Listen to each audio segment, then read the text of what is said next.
तर जय मल्हार जय बाळूमामा मंडळी, आज मी तुमच्यासाठी एक नवीन व्हिडिओ घेऊन आलेलो आहे। या व्हिडिओमध्ये मामांनी अद्भुत चमत्कार केलेला आहे, असा चमत्कार की तुम्हाला विश्वासही बसणार नाही। दरोडेखोर जसं रेल्वे पळत असते, आपल्याला वाटतं की ते आपणच पळायलो, रात्रभर दरोडेखोर एकाच जागेवर पळत होते। असा चमत्कार मामांनी केला, ते आपण या व्हिडिओमध्ये पाहणार आहोत। व्हिडिओ मधून कुठेही जाऊ नका। जर तुम्ही चॅनलवर नवीन असाल तर बाळूमामा जीवन चरित्र या चॅनलला सबस्क्राईब करा आणि लाईक नक्की करा। तर वेळ न घालवता आपण व्हिडिओला सुरुवात करूया। लुटारूंना मामांनी आश्चर्यचकित केले। इसवी सन 1921च्या सुमाराला कर्नाटक बेळगावच्या पुढे घडलेली ही घटना एक अद्भुत घटना आहे। केवळ महासमर्थ मामाच असे घडू शकले यात शंका नाही।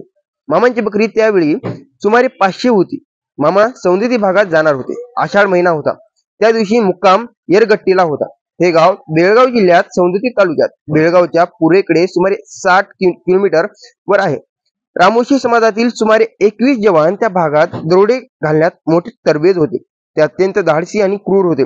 तिकडल्या भागात त्यांच्या त्या काळी भयंकर दरारा होता। बाळूमामांचा मेंढऱ्याचा कळप त्या टोळीने हेरून ठेवला। दिवस आणि जागा निश्चित ठरविली।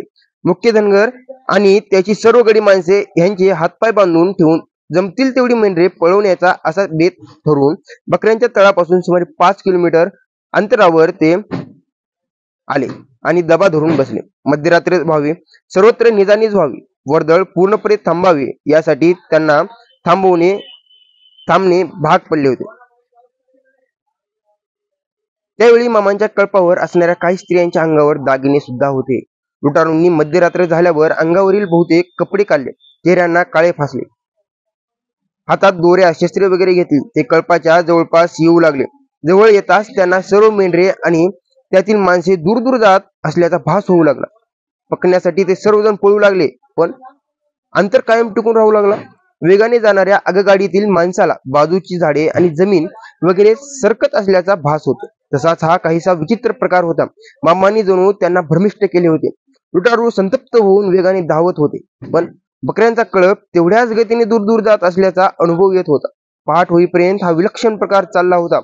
पळून पळून ते सर्वजण धापा टाकू लागले। अखेर कळपावर धाड घालण्याचा बेत सोडून देऊन ते जागेच थांबले। उजाडल्यावर बघतात तर ते प्रारंभी थांबले होते तिथेच आहे। तारभ्रम झाला होता। त्या सर्वांना या प्रकाराने मोठे कोडे पडले। त्या टोळीचा पुढारी बाळप्पा बागडी हा होता। तो डोकेबाज होता। एक तर हा भूताटकीचा प्रकार, भूताची लीला किंवा एखाद्या महान साधू संताची लीला असणार असा त्याचा अंदाज झाला। म्हणून आपली खात्री करून घेण्यासाठी तो आपल्या टोळीसह सकाळी उन्हे पडल्यावर मामांच्या तळ्यावर भेटण्यास आला। सुमारे समोर त्याला पाहताच मामांनी विचारलं, रात्रभर पळून पळून तुम्ही फार दमला काय? मामांच्या तोंडचे हे शब्द ऐकताच हे कोणी महापुरुष त्रिकाळज्ञानी आणि मोठे सामर्थ्यवान आहेत हे लक्षात येऊन बागडी हादरला। आपण केवढी भयानक कृती करण्याला प्रारंभ केला होता याची त्याला जाणीव होऊन तो भयभीत झाला।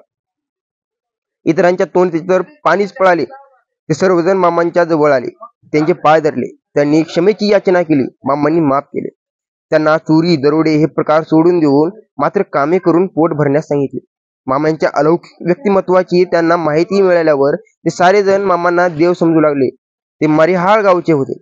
मामांनी आपली बकरी घेऊन मरिहाळला यावे, तेथे आपण त्यांची बकरी कौतुकाने सांभाळू असे ते म्हणू लागले। त्यांना मामा म्हणाले, बाळप्पा, धनगर आपले पुढे टाकलेले पाऊल कधी मागे घेत नसतो। तुमची माझ्यावर एवढी भक्ती असेल तर लक्षात ठेवा, मी जरी तुमच्या गावाला आता आलो नाही तरी माझी हाडे तरी तुमच्या गावाला येऊन भेटतील। मामांनी 1966 मध्ये समाधी घेतली। पुढे 1971 साली नियमाप्रमाणे बकरी पावसाळ्यात निंगापूर बुदनूर भागात जाणार होती, परंतु त्या भागात संपूर्ण आवर्षण असल्याने चारा पाणी अजिबात नव्हते। म्हणून बकरी मरिहाळला नेण्याचे ठरवण्यात आले। श्रावण महिना होता। बकरी मरिहाळ गावातून बाळप्पा बागडीच्या घरावरून डोंगर भागाकडे चालली होती। बाळप्पा बागडी ह्याच्या दरवाजासमोर एक मोठा असा बकरा एकदम गतप्राण होऊन पडला। त्या बकऱ्याला आता मूठ माती देणे भागच होते।